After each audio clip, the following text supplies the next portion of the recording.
seeing that movie, that was what basically just said, you're on the right path. You Yes. have something here, Yeah. just Yeah.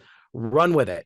Yep. And sure enough, over 30 years later, I'm still running with it. Yeah. And Stayed with I don't think it. that would have happened if it weren't for that movie. Mm. So I credit that movie with changing my life for the better. Welcome to My Movie Story. I'm your host, Brian McAleer.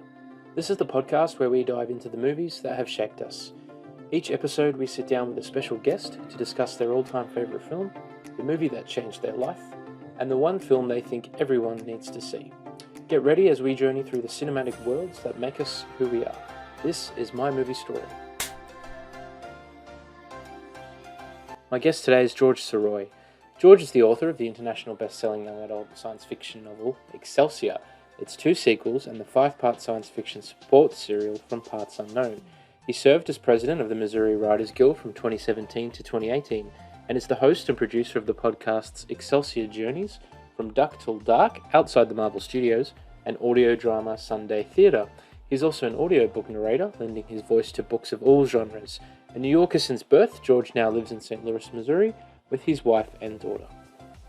It's an honor to have you on My Movie Story, George. Welcome.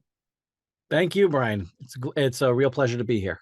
Yeah, thank you. Thank you very much. And I must say, you've got a great setup there. For those who are not watching the video but listening to the audio, George has a really cool setup there with his mic and some mentions of his different podcasts and books. Over to you, George. Tell us a little bit more about some of the creative projects you've done. What are you working on now? And what's happening for you at the moment? Well, by the time this makes air, I will hopefully have gotten all the way through National Novel Writing Month, which is it's a project that takes place every November, where authors, aspiring authors, everyone who ever wanted to write any sort of a book will take the time to write a 50,000 word draft of a novel in Wow. 30 days. Yeah. And when you break it down into 30 daily goals, it's much more attainable than just looking at that big number, that 50,000 words, because as long as you can stick to your daily goals of writing 1,667 words, which averages out to about 5 double-spaced pages, then you'll be just fine.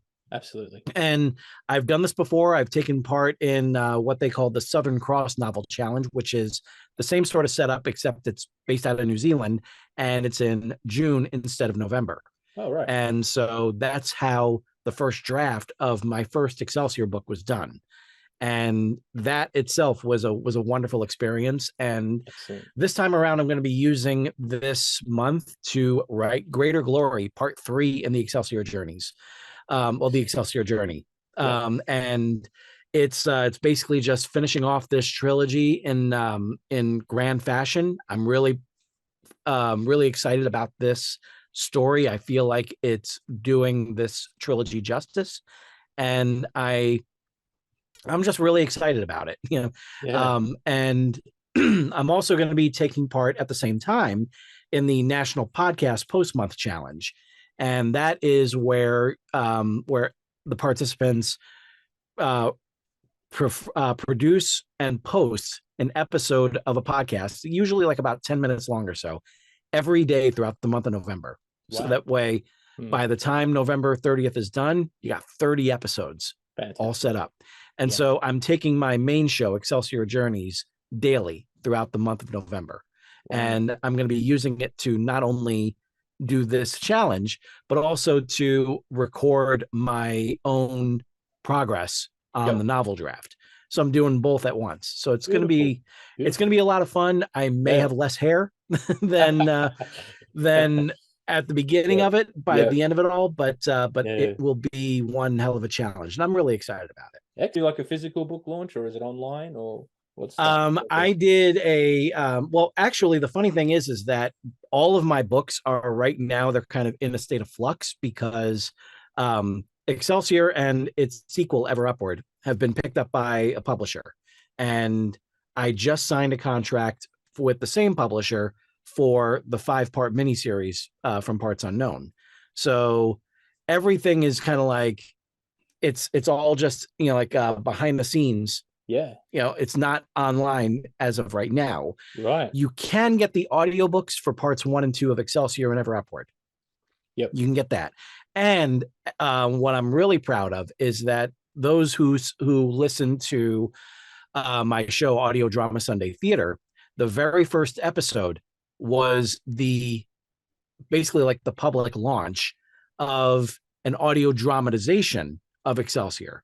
And this is not just an audiobook. This is a full cast. It was sound effects. It was a musical score. And it was telling the entire story in a 2-hour block instead of the 7 hours that it takes to listen to the whole book. So it was an amazing experience. And it's actually the poster that's right behind me. There you go. And it was something that was done on the Clubhouse app with some amazing talent. Something that was once an idea in your head. There's nothing more fulfilling for a creative person to see that, become a reality, and then have other people be a part of that and help you bring that vision to life. Like that was really what was amazing satisfying for me, because for over 30 years with this character, he was the only voice that was really in my that I really knew of that character was in my own head. Yep. And then all of a sudden, here's someone else giving their voice to that character. Yep. Awesome. Well, that's really inspiring, George, to hear and see that you've had great success with your creative endeavors. And I'll definitely take a few notes from you, I think, on some of my future projects. And for anyone else who's watching or listening who's now has got the writing and creative bug, check out George's website. The link's on the screen now, or it's he'sgotit.com if you're listening. And you can check out his work and keep up to date with all his projects. And aside from all of the podcasting and writing and all that he does, he's also a big movie buff, which is why we're here today. And we reached out to each other a little while ago, George, and we had a chat about your 3 films.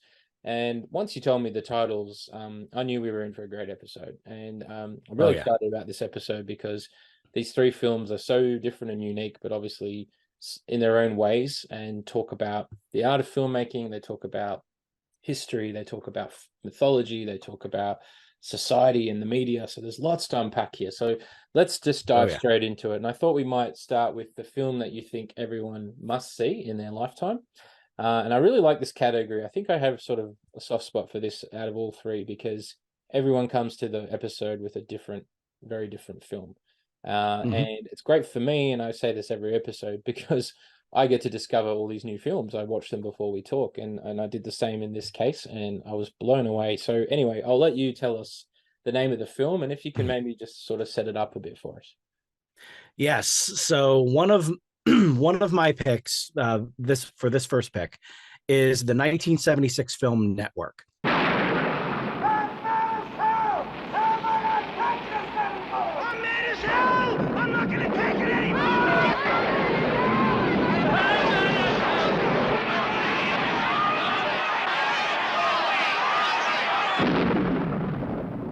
Network by Patty Chayefsky, directed by Sidney Lumet, produced by Howard Gottfried. Television will never be the same. And if Rocky was not one of the 5 nominees for Best Picture, this would have absolutely dominated the Oscars that year. It already did, for quite a bit. It got Best Actor for Peter Finch. He had passed away before that happened. Yeah. Got Best Actress for Faye Dunaway, and and definitely deservedly so. It took Best Supporting Actress, gave Best Supporting Actress to Beatrice Straight, who only had about maybe a little over 5 minutes or so on screen.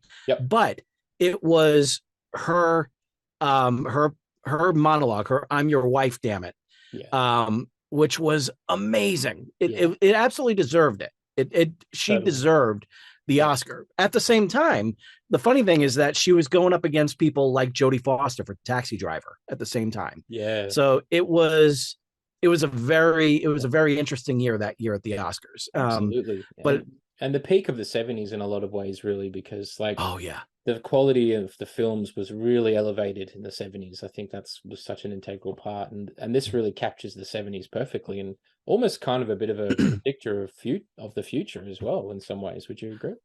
Oh, absolutely. Yeah. Absolutely. I mean, it so nailed the coming of reality television.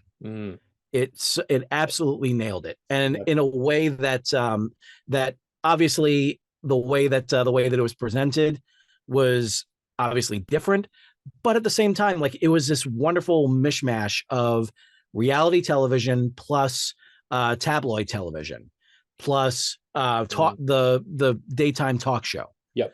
You know, Everything. Yeah. it was all right there. Really It was, you throw in like Jerry Springer and then put in any sort of reality show, any sort of competition show or anything like that. Yeah. And then you have the sensationalist tabloid news, like a current affair and hard copy. Like, it's all right there. It's all right there in the evening news hour, as I said, with Howard Beale. That's right. And, yeah. And just a good segue into, for those not familiar with the film, could you tell us a little bit about, the plot? I guess the first 10 minutes is really sets up the entire film and kind of where it goes. Oh, absolutely. And I do have to say that, like, anyone who is studying film in any way, study this screenplay. Every single scene in this screenplay either builds on a problem that's already there or starts a new problem. Yep. And it just, every scene is vital to the film. Not a second is wasted. It is an amazing production. It really is. And it's all about this older newsman named Howard Beale, and his ratings have been declining over the past several years, and he gets the word that his last appearance on the UBS Evening News will be in just 2 weeks' time. And he makes the announcement that not only is he going to be leaving the air because of low ratings in 2 weeks' time, but on his last day, he is going to kill himself. Yeah. And instead of what should normally happen, which is just like, everyone just kind of, stunned about it and trying to, like, just take him off the air, which they try to do. Yeah. Instead, it winds up getting more news. Yes. And all of a sudden the ratings go up because all of a sudden he's getting more notice. Yep. And then he winds up building on it. Yes. And basically says, I'm not sure if we can, swear on this, but he says flat out, he says, I just, when he apologizes the next day and saying that it was an act of madness, instead of just trying to sweep it under the rug and trying to move on and everything, he then says, I just ran out of bullshit. Yeah. And all of a sudden that gets more, more attention. Yeah. And then it becomes a matter of Howard being someone that is all of a sudden looked at as an asset and becoming the angry prophet, denouncing the hypocrisies of our times. Yeah. And at the same time, the one man who always looked out for him, Max Schumacher, who is his producer, is becoming less and less relevant behind the scenes because all of a sudden now the news program, which was looked at as like the rock of UBS, is now being brought under the entertainment wing and is now under programming by the parent company of the UBS network. Right. And it's a wonderful look, like really just like behind the scenes and everything. And you get the feeling, especially now with more and more conglomerates basically just swallowing up all these different companies, that, this is where we're heading. Yeah. This, and we're kind of already there. Yeah. In its own unique way, we are definitely already there. So what this movie becomes is a roadmap, so you can see like where things are going. But it's also a wonderful cautionary tale because as it goes on to a point where we really maybe should not keep going in that direction. Maybe we need to just kind of pull up before something really drastic happens. And at the same time, we are living in a time where someone became nationally known, worldwide known, because of a reality TV show. And he spent 4 years as our president. Yep. And is making a serious run at doing it again. Yep. So, not to get steeped into politics, yeah, but that's where we are right now. Yep. And we have, millions and millions of people that are basically just hung up on the image of someone. Yes. And using that person as their totem to kind of guide them to where they believe we should go. So it's a very it's an interesting time that we live in, to say the least. Yeah. And I think you just described the film perfectly, like how you just summed it up there. And for anyone who's not seen it and is intrigued, it will reward you in many ways, this film. Like, I just watched it for the first time a few days ago in preparation for this episode. And I was, from the very start, I was completely captivated. And like you said, the acting is just first rate, the directing, the screenplay, and just how it predicted where things were going to go. And you touched on a lot of those points there about, the news. It was all about ratings. It was like your station or news show was only successful as how many ratings you had, and it was this cutthroat world to get to the top. And it shifted away from the news and the facts and became this entertainment sensationalism thing with this guy, Howard Beale, positioned in the center of it all, which was, I guess, therapeutic for him. He had a lot he wanted to get off his chest, but, and it may have boosted the ratings and given him this second chance at success, but then how he was being used as an asset, like you said, and the fallout for him as the film progresses it's quite shocking. And it says a lot about society and a lot about greed and power and a lot of that stuff. And I think it just captured it perfectly. And I guess you've already sort of touched on how what is happening in news today and in politics, and that is a reflection of what happened before. But I guess what other comparisons could you draw from the film to maybe like today's news, the media, disinformation, and these sort of self-appointed, I guess, messiahs who put themselves out there? Like, what else are we seeing in today's world that was evident in this film that's nearly 40 years old? We're seeing characters now on television. That's really what we're seeing. We're seeing that, the tabloid sensationalism, and it's all about getting the news out there first. And that's the main thing that that got all the attention about Howard Beale at the beginning of the film. It wasn't the fact that he had broken some amazing story or whatever, some event that happened. What he did was he was the first person to actually say that he was going to kill himself on the air. And that became the news. All of a sudden, the news became the news. And that's what we see a lot now. We see a whole network getting having to shell out $800 million because of the stories that it passed as news. And it's amazing, like what we have right now. Like we have these events unfolding in real time, but at the same time, you have this wonderful time capsule of a movie that is not only, it's one of those movies that is finding a way to become more relevant and even better than it was back then. Yes. It's one of those few films that is actually able to transcend the time that it's in and become something that's truly timeless, because everyone can identify with everything that's going on out there. 100%. Yeah. And those are the films that stand the test of time. Like, despite when it was made, and it's obvious it's a film from the 70s. You can tell by the fashion, the age of the actors.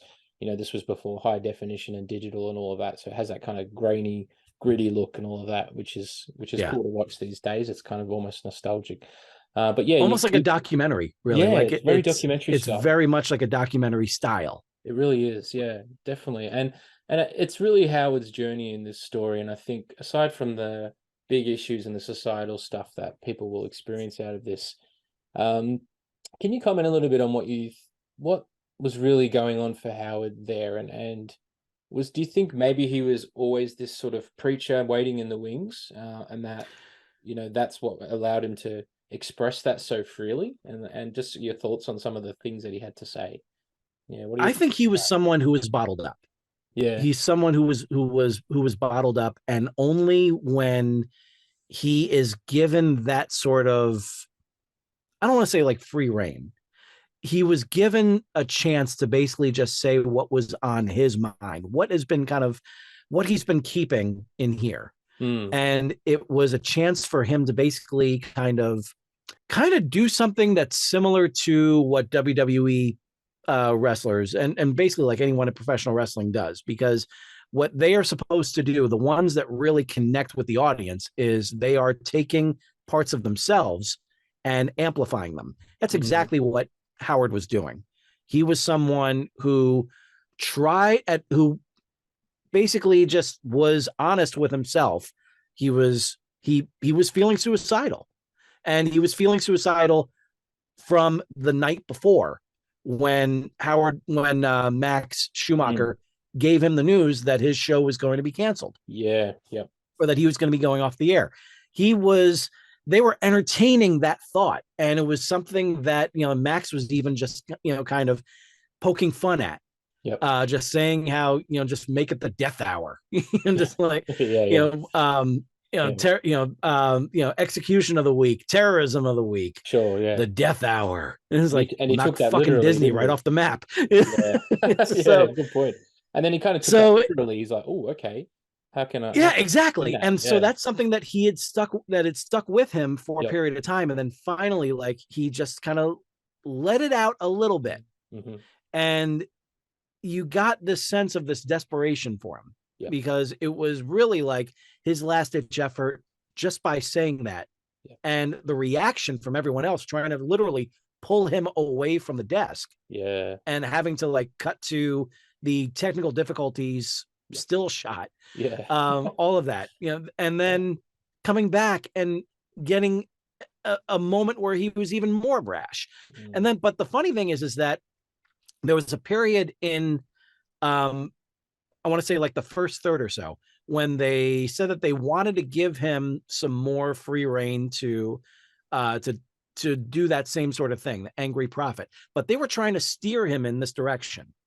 And the different almost like homilies that he was coming out with, they weren't connecting, they didn't fit, because he was acting on the directive of the studio, of the network, to do it. Yep. And then he had the one epiphany where he claimed that God had spoken to him, and when he said that that he should be doing this. And when Howard said, "Why me?" and he said, "Because you're on television, dummy."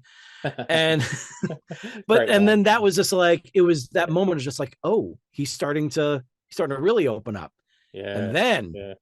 And then either the next night or the night or a couple nights later, that's when he stumbled into the studio soaking wet from the rain. Yep. With his raincoat on, and walking past the security guard saying like, "How are you, Mr. Beal? I must make my witness right away, Mr. Beal."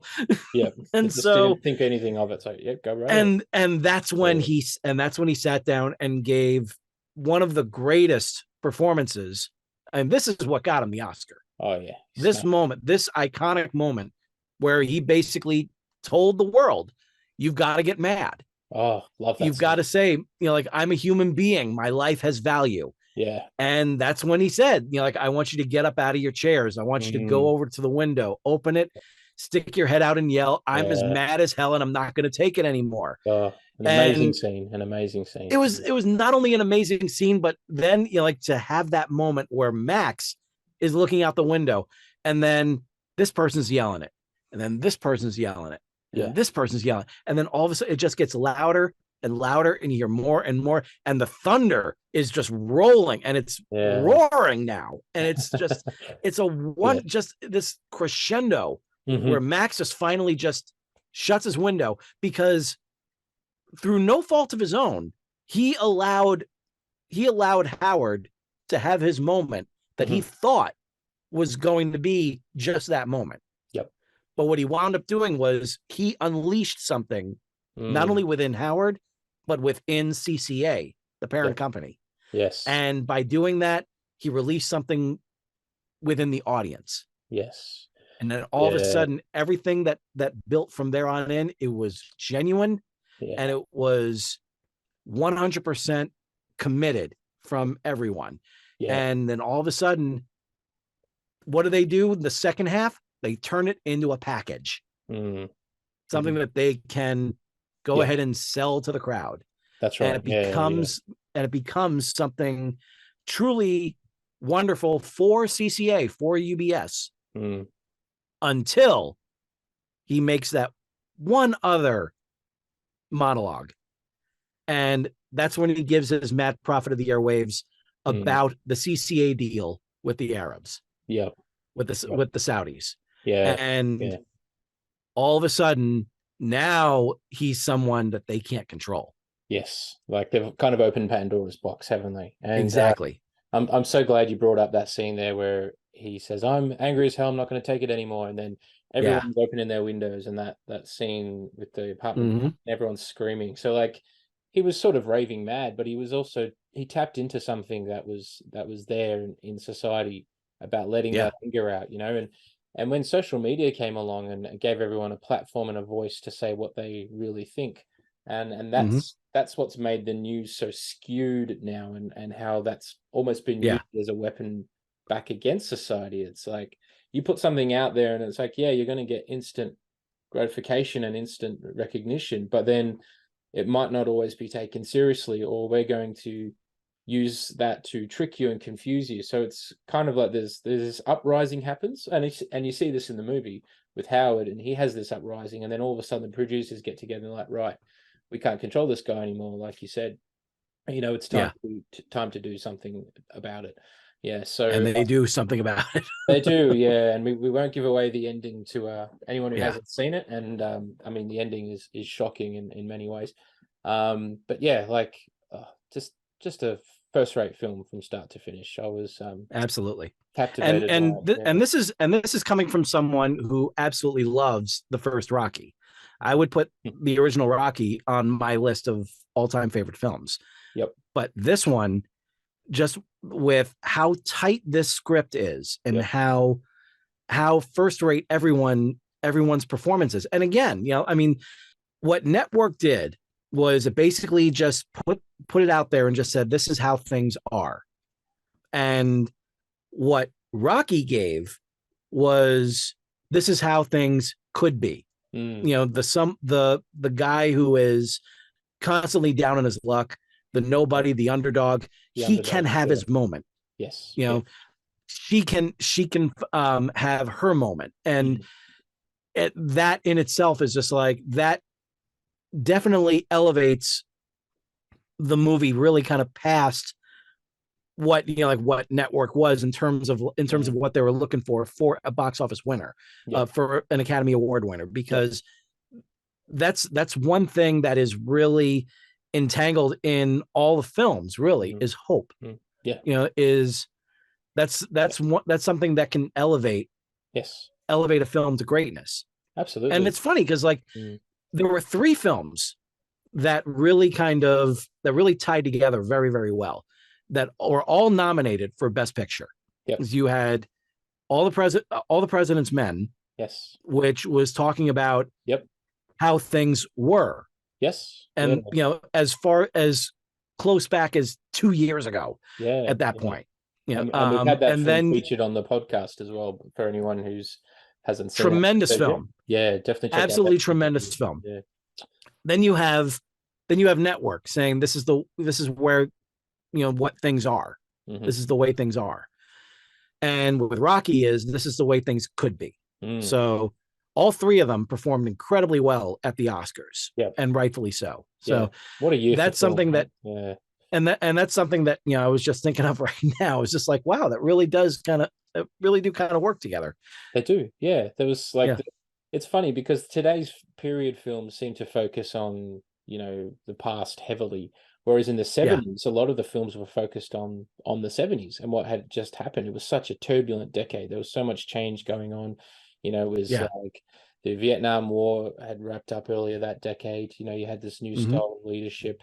You know, it was a different world, you know, and I think it's a great decade for movies, you know, and Network is definitely tremendous, right there in the top. And we've featured quite a few films from the 70s in this podcast, and I'm sure there'll be many more. We haven't had The Godfather yet, The Sting, The French Connection. We haven't had Rocky yet, so I'm hopeful they'll all show up on this podcast at some point. I'm sure they will. I'm sure they will. I'm definitely sure they will at some point. So anyone watching, there's your cue. Yeah. There you go. Awesome. There you go. Well, yeah, just in wrapping up the Network conversation, and then we'll go on to your next film, George. Do you have a favorite scene or a favorite moment from the film that stands out? It's really the moment in the I just ran out of bullshit moment. That to me was just like a wonderful, like a feeling of a dam cracking.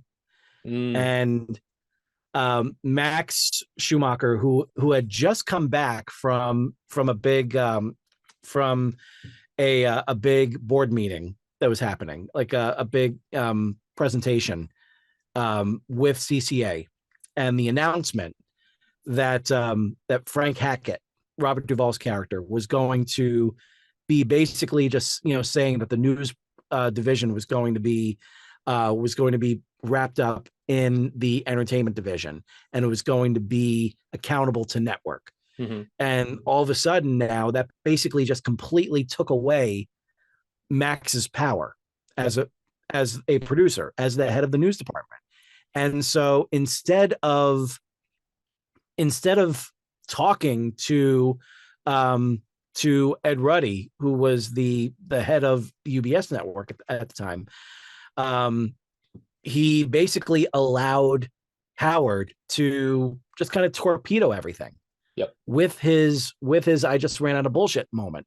And because he himself was so bitter and so angry, and it led to one of my favorite lines in all of film, which is when Max is on the phone with executives, and he's saying that life is bullshit, and it is. So what are you screaming about?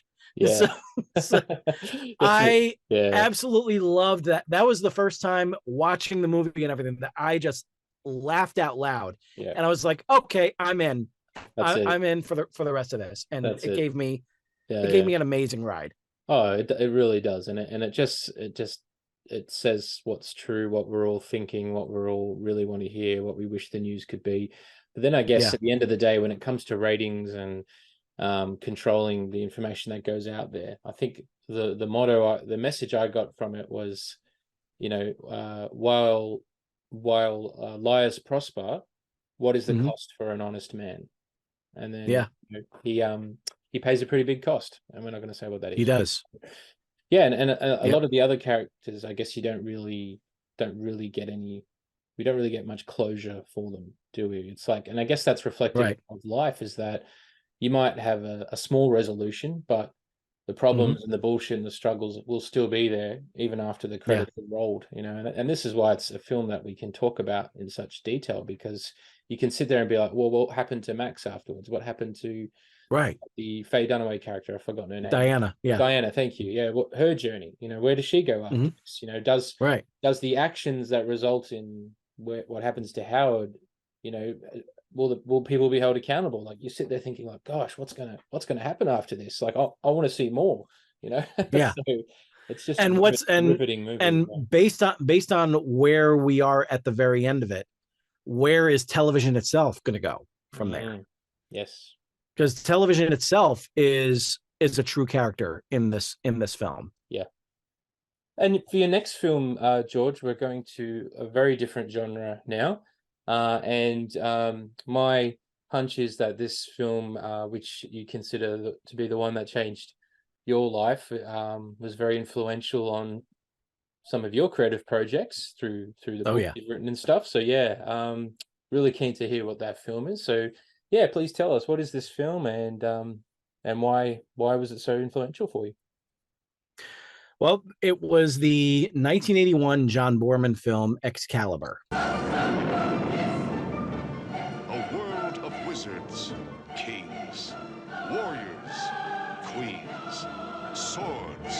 sorcery, and desire.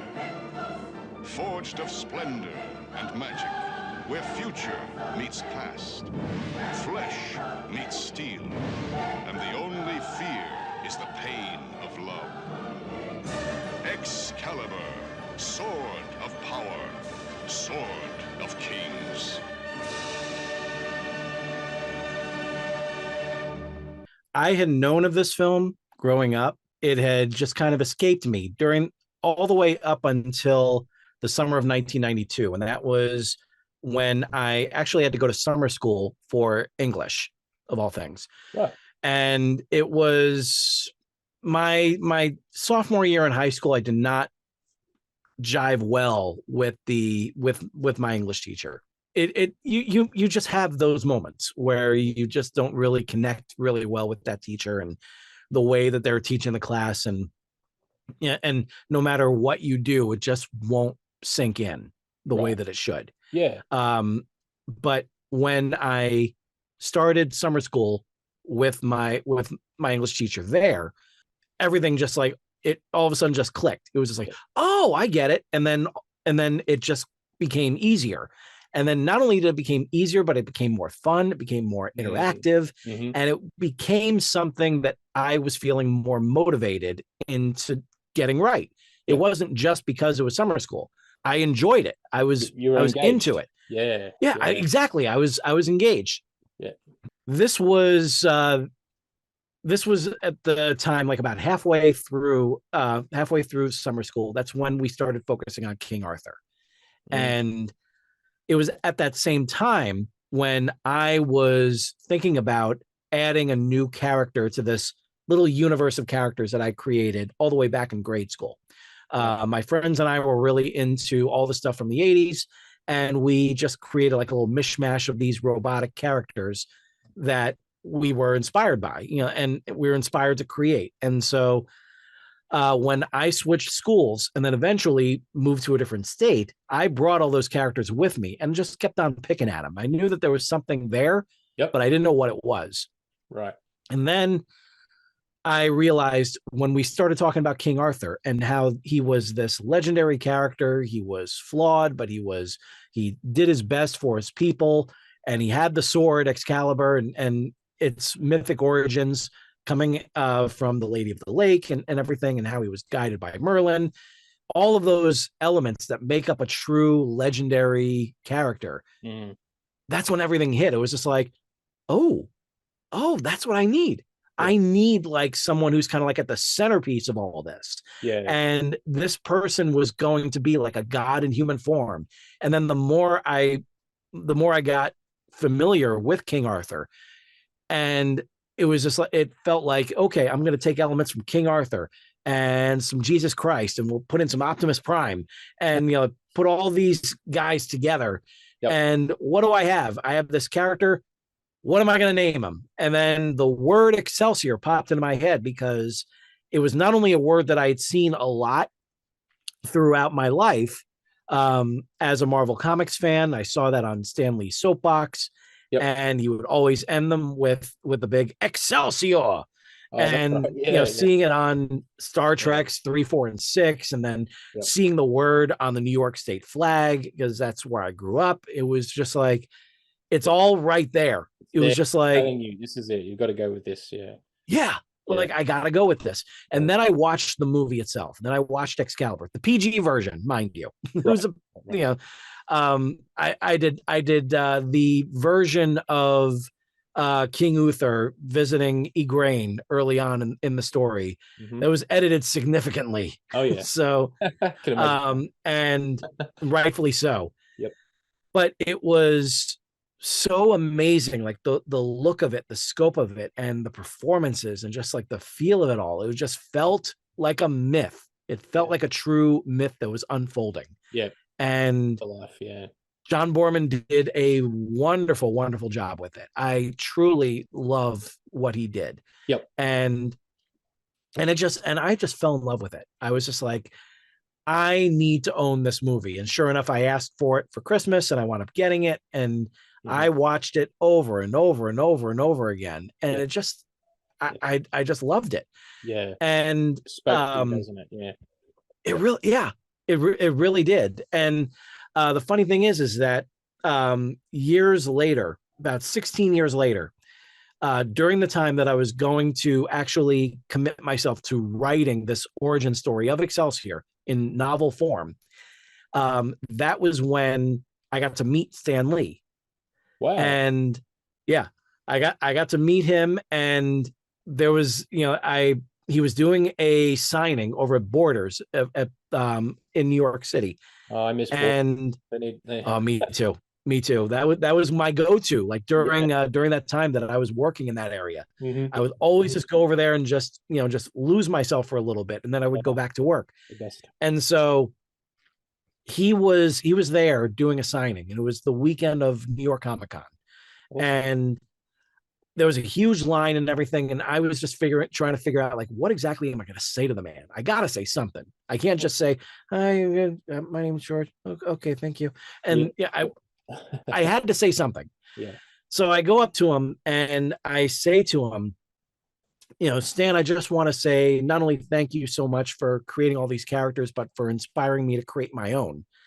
And he looks at me with a big smile and just goes, "Oh, great, more competition." and gives a big laugh and everything. And then I got to say to him that one in particular was directly inspired by him. And then I leaned a little closer and I just go, "His name is Excelsior." And you had to see, like, the biggest smile on his face. And he just goes, "Oh, that's great," and shook my hand and wished me luck on it and everything. Yep. Closest I'll ever get to a blessing from the Pope. Like, it was, it was so cool. Yeah. But seeing that movie, Excalibur, that was what basically just said, you're on the right path. Yes. You have something here. Yeah. Just run with it. And sure enough, over 30 years later, I'm still running with it. Yeah. And I don't think that would have happened if it weren't for that movie. So I credit that movie with changing my life for the better. Wow. It's funny that you say this, because I can really relate to what you're talking about here. Whereas I'm a writer myself, and I'm yet to write a novel, but it's on the drawing board. And I've had this idea ever since I was about probably 12 or 13 about a story set on this other planet with this kind of, like, alien civilization, and there's a close connection to Earth, and I was inspired by the film Stargate from 1994. Nice. That's a great one. Yeah. Kurt Russell, James Spader, about this planet with this Egyptian civilization, which is the birth of Egyptian civilization. And I started writing my own story, which was like a reworking of Stargate. And then then around the same time, I grew up on Star Trek Generations, and the best film of that series I thought was Star Trek First Contact with the Borg. Wonderful film. Yeah. Oh, great film with the Borg. And I thought, now I've got inspiration for my own alien race, which was like a combination of the Borg and something else. And this story started to, like, elaborate. And I was thinking about it all the time. And out of all the ideas I've had, it's still the idea that sticks with me the most. And originally it was one book. It's now going to be 4. And I've basically got it outlined, and I will sit down and write it one day, and I can't wait to do it. But I hear what you're saying there, and I'm sure other people listening or watching can relate to that, where there's this any idea that stays with you and grows with you as you grow. Those are the ones you need to pay attention to. And I think there's something there, and it's the power of that which is going to drive you and keep you focused to actually write that book or write that script. Because a lot of ideas can come and go, which I'm sure you would have experienced as well. But the ones that have the staying power, and it's so good to go back and revisit whatever was planted that seed. In your case, as Excalibur. And it's a well-known myth. I mean, it's all about King Arthur and Merlin and the Knights of the Round Table and all of that. And just on the mythology of King Arthur and the sword, there's been lots of different interpretations over the years of that. Are there any other commendable TV shows or movies you've seen, or is it just Excalibur for you? It's mainly been Excalibur, really. Just I've seen just like little bits and pieces of some of the other ones, and I adore the score for King Arthur from, I think it was 2004. That Hans Zimmer did. I've never seen the film itself, but the score is amazing. And there are other, like, little elements of it that I really appreciate. But I feel like they did an unnecessary shoehorning of the King Arthur legend in the fifth Transformers film. Yeah. Especially considering that they had something already well started with Age of Extinction. Yeah. And then all of a sudden to just say like, oh, we're gonna talk about King Arthur. It's like, why? Already there, yeah. But yeah, like there are elements of King Arthur that are just really like all over the place. And the right kind of references when they hit, they really, really hit. And I just absolutely loved the telling of the story in Excalibur. I just love the feel of it. It just felt so weighted.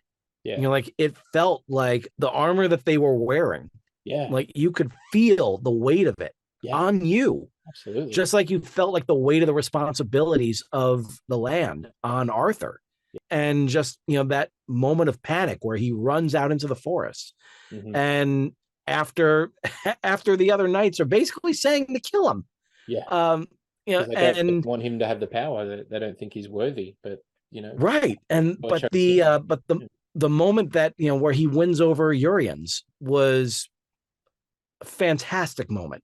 It was a perfect moment. Like the way that he basically entrusted Urians with Excalibur. Saying that you will knight me. I'm not yet a knight. And then as the way that all unfolded, it was fabulous. And then to top it off with Merlin, like basically just saying, I never saw this.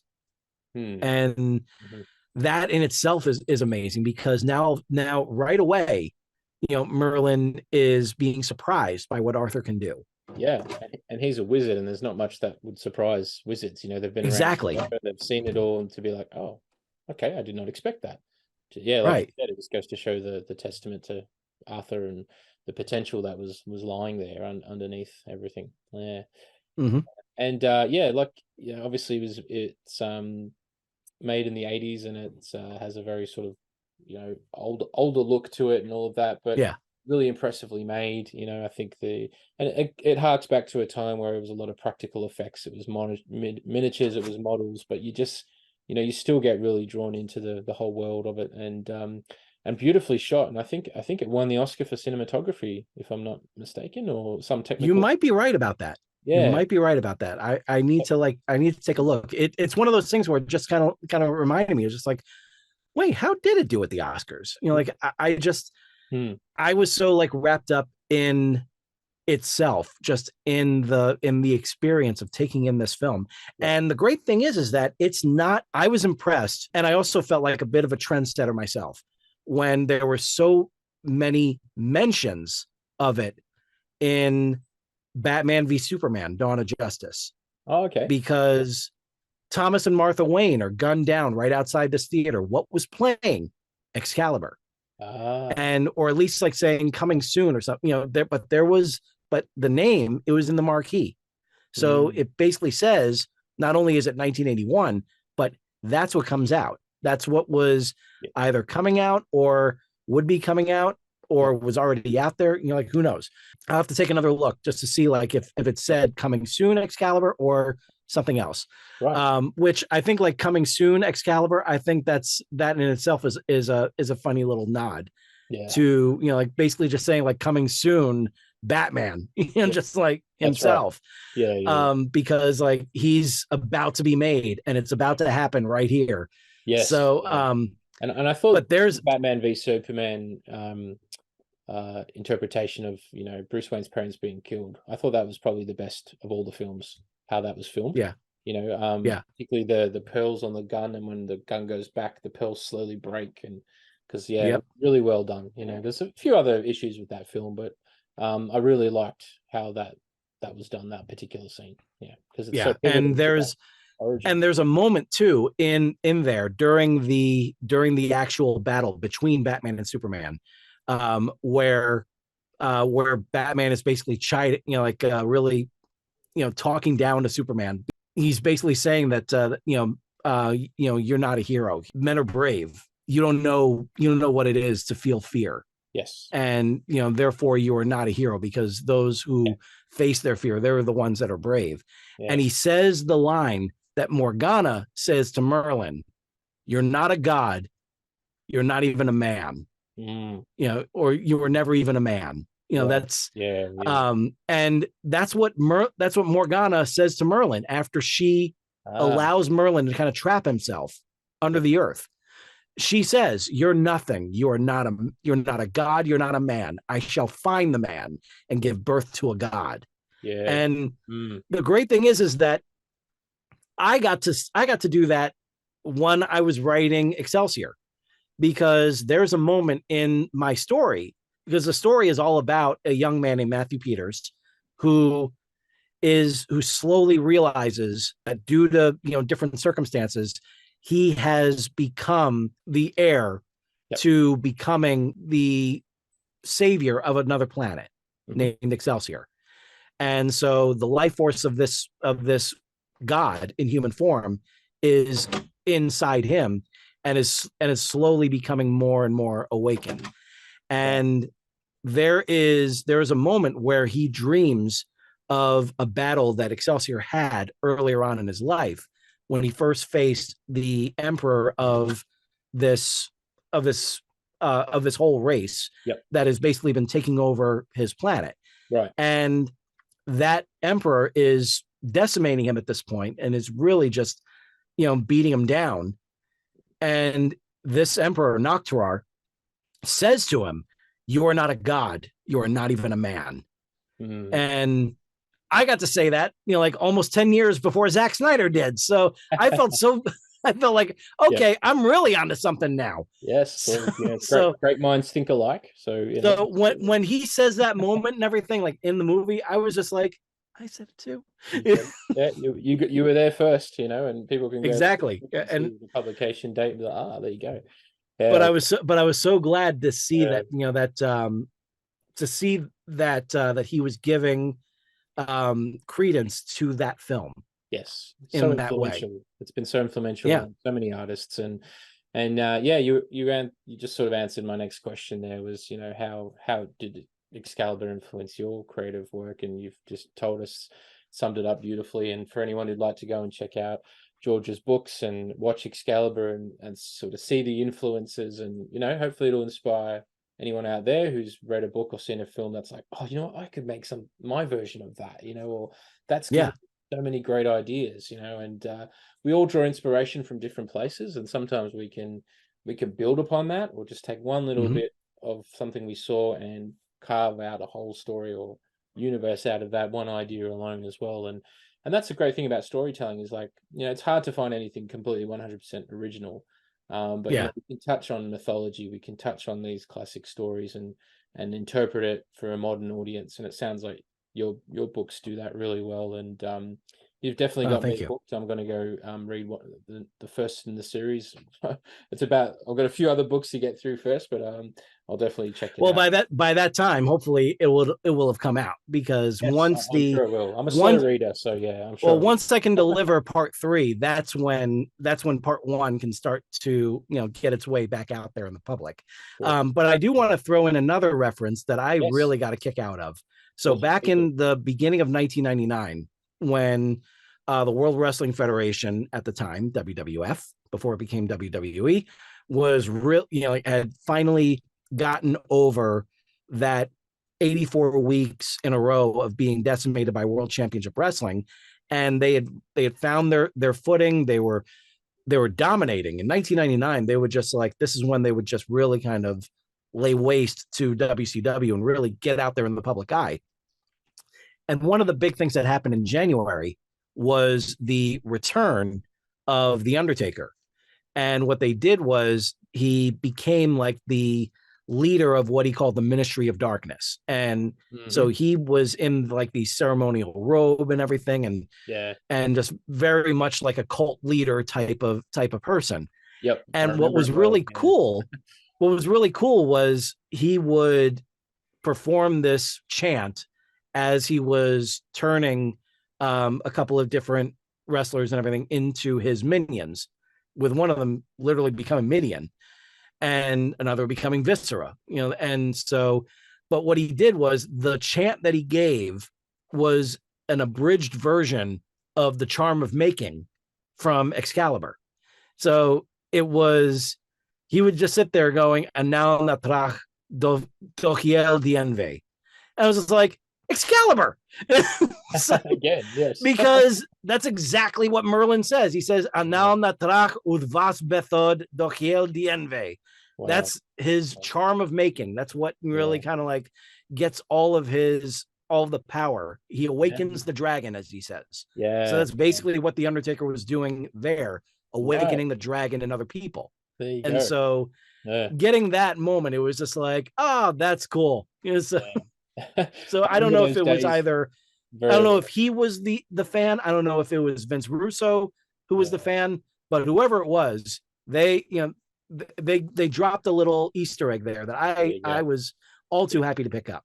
Awesome. And what a great time for wrestling, and it was really sort of the peak of that phase of wrestling in a lot of ways, in the late 90s. Oh, yeah. And I was in high school at the time, and like year 11, year 12, and it was all about the wrestling, the Undertaker, Mankind, The Rock, Steve Austin. It was just, what a great time for wrestling. So and again, it just shows like how the story and the mythology of King Arthur and the sword and the Knights of the Round Table, how its influence and how many different interpretations it's had, because it just speaks to us. It speaks about power, destiny, fate, choice, leadership, so many different things you can take from it.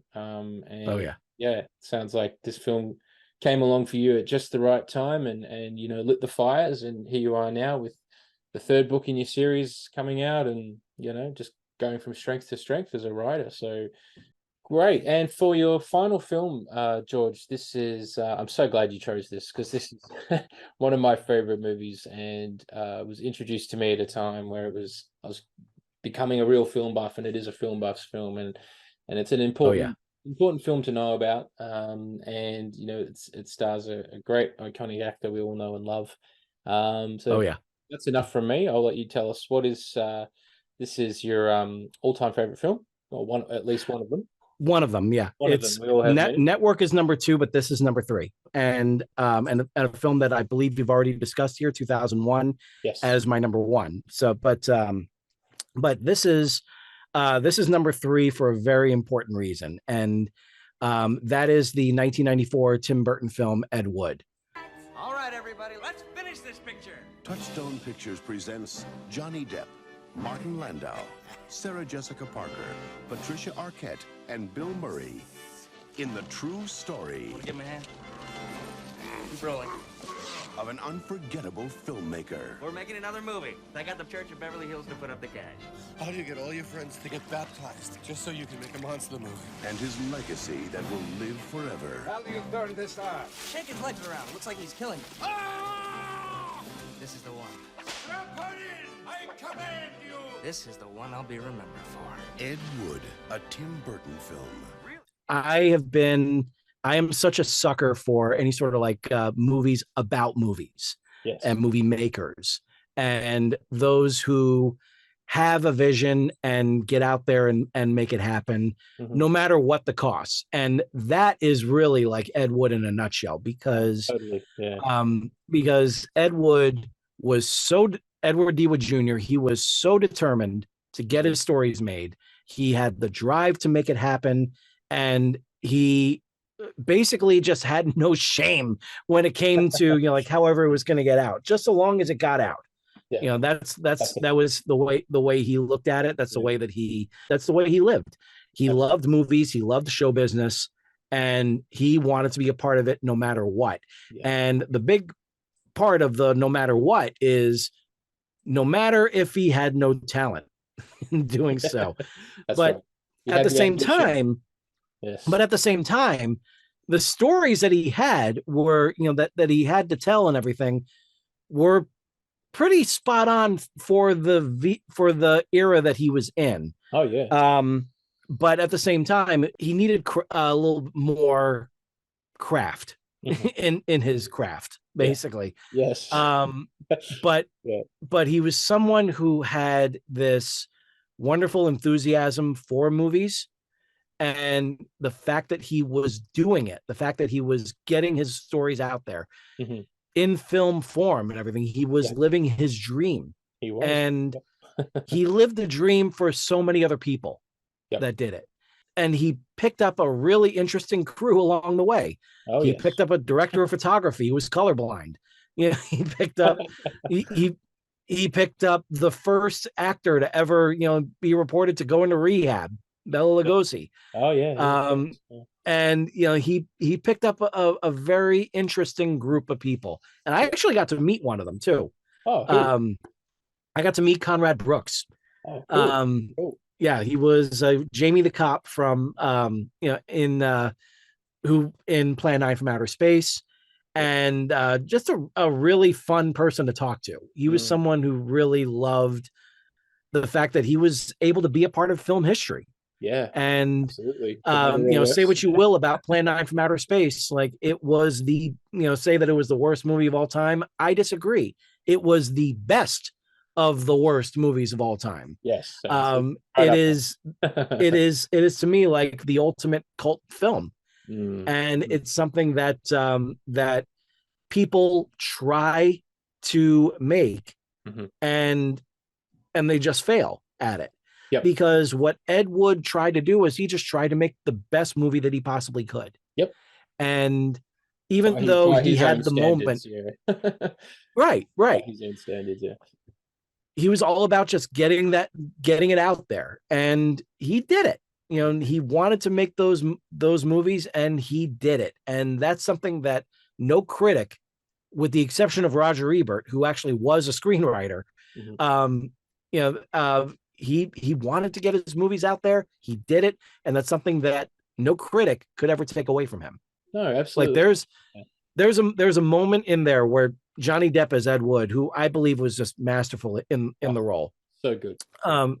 He was talking to, he was on the phone right outside a studio talking to an executive. I believe it was called like Mr. Feldman or something. And he had delivered his finished prints of his film, Glen or Glenda. And he's on the phone with him and everything. And he says, like, just, you know, check to see how you liked it. And there's a pause and he goes, really? Worst film you ever saw? Well, my next one will be better. Yep, that's it. Hello? just like, it was a perfect moment. That is Ed Wood right there. Yes. No matter what, it's all about, you know, like, what is the next one? What's the next story that he can tell?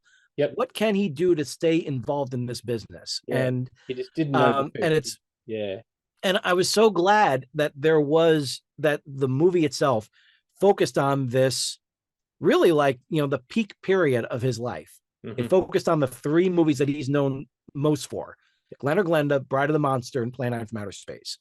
And the way everything moved, I thought was great. And even though creative liberties were definitely taken, this was not a documentary. No. It was based on Ed's life, and it was based and it was his friendship with Bela Lugosi, which was genuine.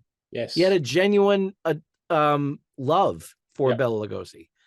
And despite Bella's own son, you know, later saying that that Ed Wood was just using his father, and was just a loser, and, you know, and shouldn't be celebrated and everything. You know, Bella loved him too.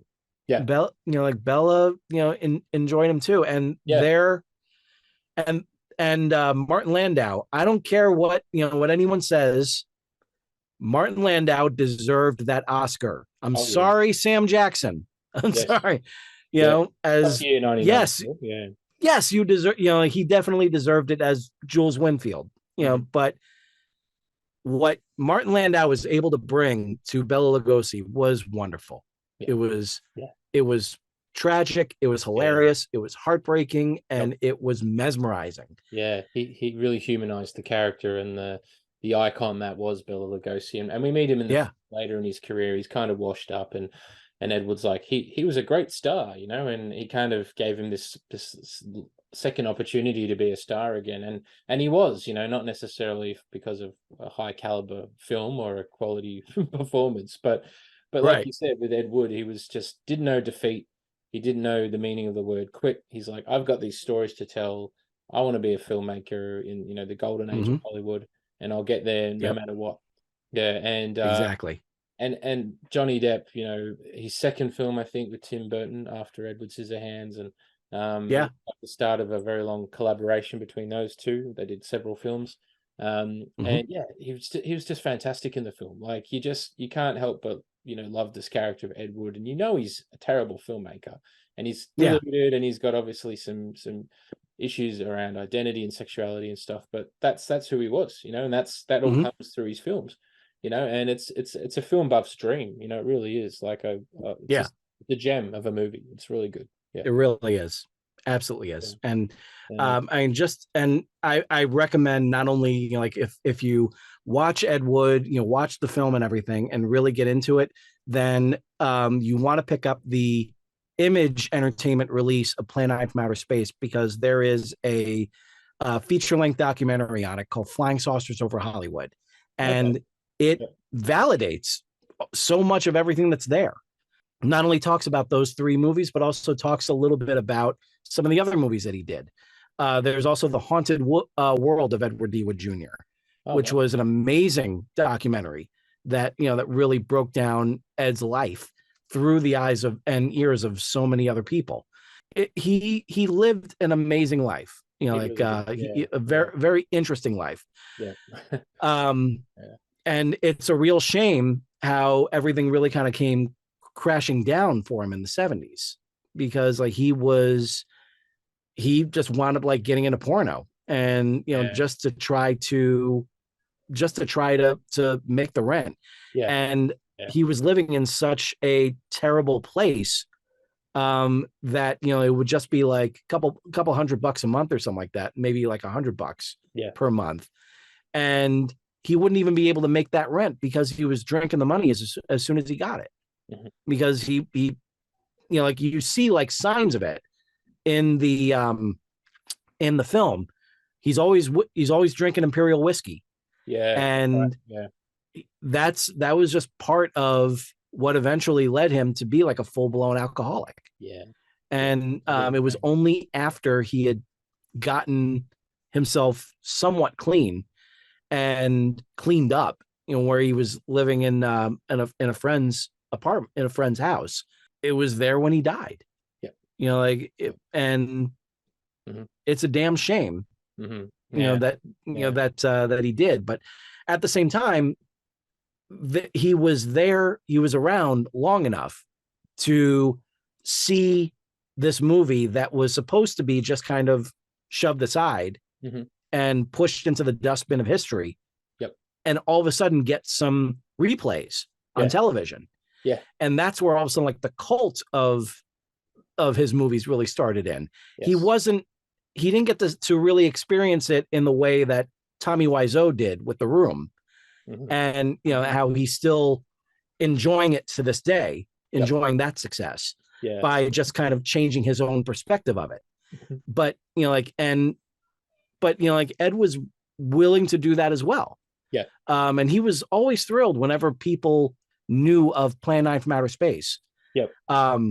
Which he but considers at to the be same time, masterpiece. Yeah.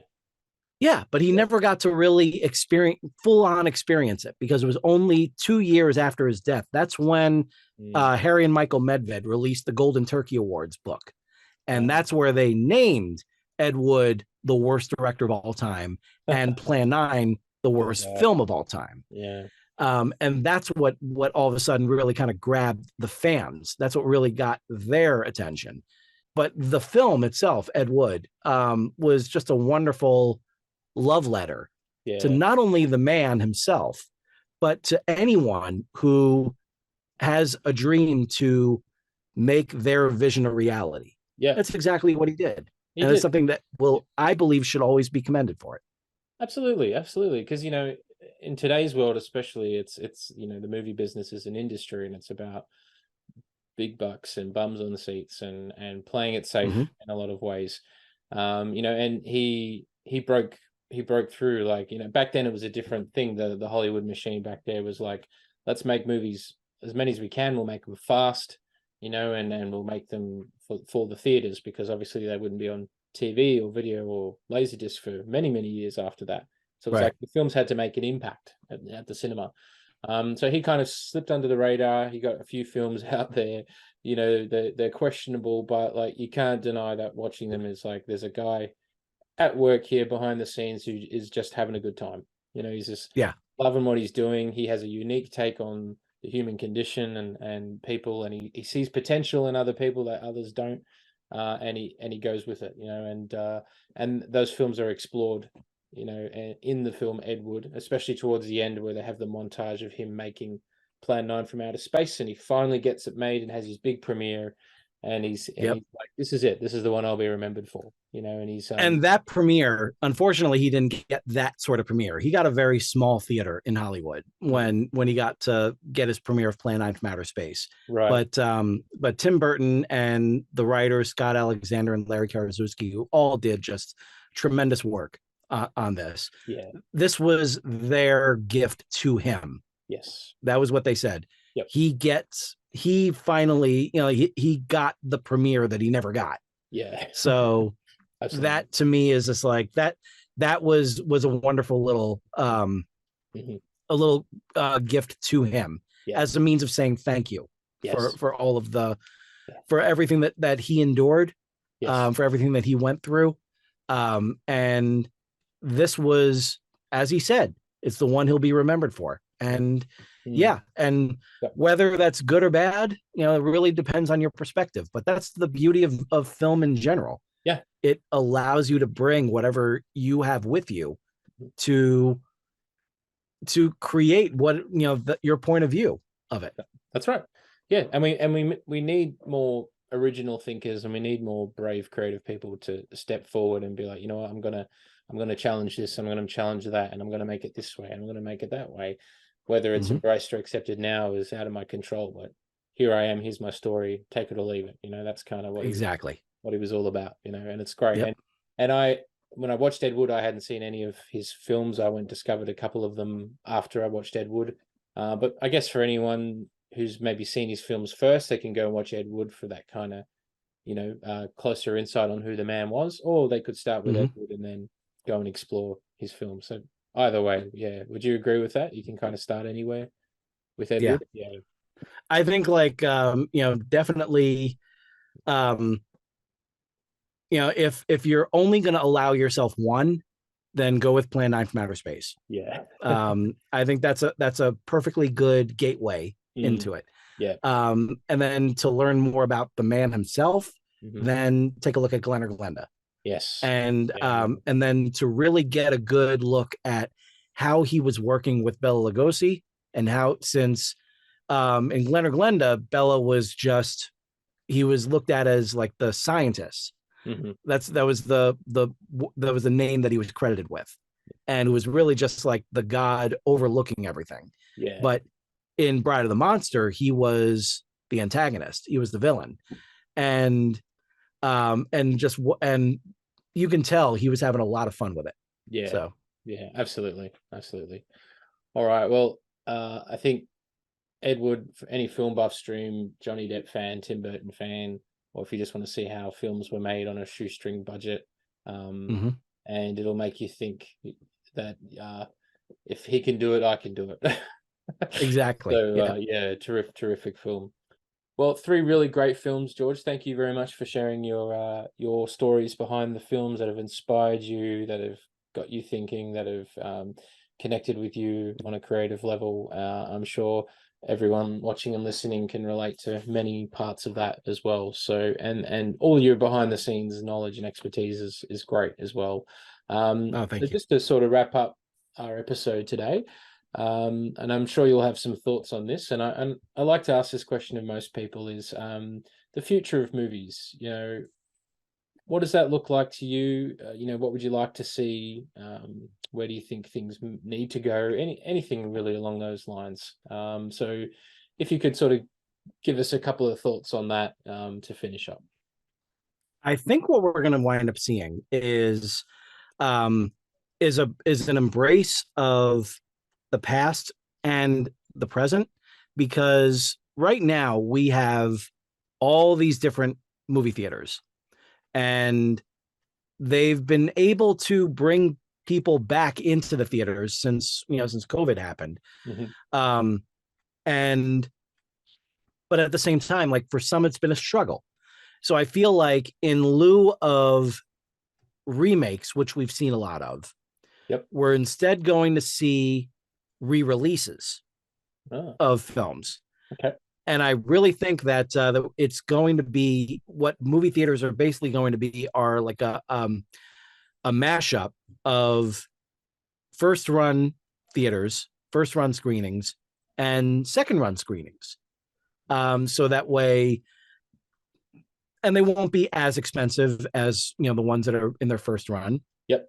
But a means of getting people out there and really kind of connecting and socializing and really kind of bonding over film, because it's the one thing that we don't really have with all of the streaming options that we have right now. No. We have those so that way we can kind of like get caught up on seeing movies that we may have missed or in theaters, or revisit, after seeing them in theaters. Yep. But there really is something special about getting a group of friends and family members or whatever, and going out to see a movie. Yeah. And thankfully we've seen movies really kind of come back in a big way in the past couple of years. Yep. And I just feel like it's going to continue. Yep. I feel like maybe I'm an optimist, like maybe I'm too much of an optimist, whatever, but I believe that that theaters are going to be okay. Yeah. And there's going to be plenty of streaming that's going to keep on happening, that's going to introduce new voices to people and hopefully get them started on the path, so that way their next movie could wind up being in a theater instead of just on a streaming service. Yeah. So I think that I think we're going to see an amazing array of movies over time. Yeah. I think that I think this art form is not going to go away. I feel like it's going to find a way to evolve. Yes. And find a way to get more and more people in those seats. Yeah. I don't feel like we're going to be seeing as much in terms of the shared universes. I feel like those times are kind of like they're on the wane. Yeah. I feel like people want to go in and see a film that has a beginning, middle, and end, and does not want to look at movies as homework. We live in interesting times right now where people are going to be trying things. They may work, they may not work. Yeah. But overall, I am excited for this wonderful medium. Yeah. I will always love it. Yep. I will always do my best to support it, and I hope that others do too. So. Yeah. Well said, George. And you really touch on a lot of things I agree with as well. I think movies are coming back and are tipped for some kind of a new evolution, whether that's one film comes along and changes the games altogether, like a Matrix or something like that, or we see a string of films released that send it in a new direction and separate it from television and streaming. Because I'm with you. Like I miss the days back where the family would all gather in the lounge room and we'd sit down and we'd rented a video that we all had to agree on, and we'd sit down and watch it together. Now you can have family in separate rooms of their house. One's on their phone, one's on a tablet, one's on a laptop, one's on the TV, all watching different things. Like, where's that shared experience? And that's really the last place for that to happen is the cinema, and it's a sacred place. And if you talk about, story and the creative arts influencing people in terms of their creativity, helping them discover themselves, helping them get behind a cause or feel passionate about something, we tend to relate that more to, say, movies than we do television. Television has its own place, of course, and that's fine. But yeah, I'm with you. I think movies have to be protected, and they're a sacred thing. So I really like that vision you've got of the future of the movies, and I'm with you on that one. I'm really hopeful and optimistic as well that it will continue to just get better and better. So yeah, absolutely. And thank you for such a great insight, and thank you for a great interview. This has been awesome, an awesome episode of My Movie Story. Thank you for coming on and sharing your enthusiasm and your passion for these three great films, two of which I hadn't seen prior to this interview, and I'm really glad I had the opportunity to watch them. And for anyone else who hasn't seen any of them, they're definitely worth your time, as George described so beautifully. So thanks for being a guest with us on My Movie Story, George. It's been a pleasure. Thank you very much, Brian. It's been great. Thank you. Take care. You too.